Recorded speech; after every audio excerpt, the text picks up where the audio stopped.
Rose stood at the pulpit, frozen, as the judge read the verdict for her parents' murder, his voice slicing through the courtroom silence.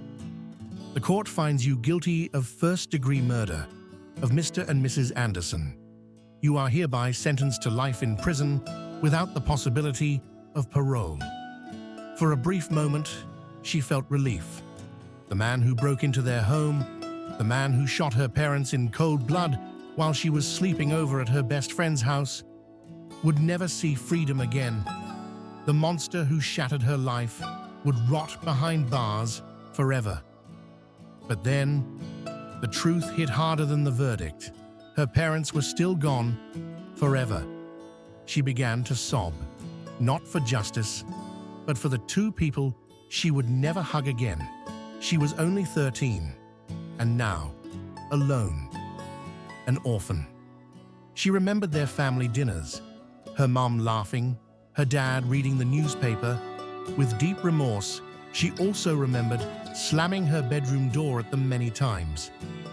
She remembered all the times she stayed locked in her room, ignoring their calls to join them. Like most teens, she thought she had time. Now, time had run out. Why wasn't I home? Could I have stopped him? Did I waste too much time hiding in my room instead of being with them?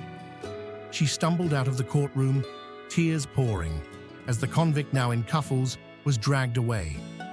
She ran, past the reporters, past the flashing cameras, past the world. She bumped into her Aunt Jane, her new guardian, the only thing holding her together, who immediately hugged her tightly. But she couldn't run from the pain. Rose sobbed into her chest, while Aunt Jane hugged her and rubbed her back gently. It's all my fault.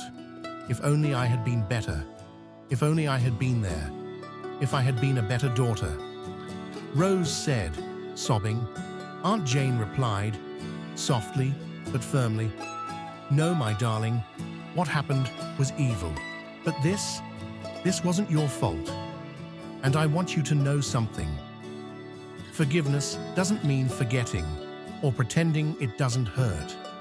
It means you're tired of carrying the weight of revenge.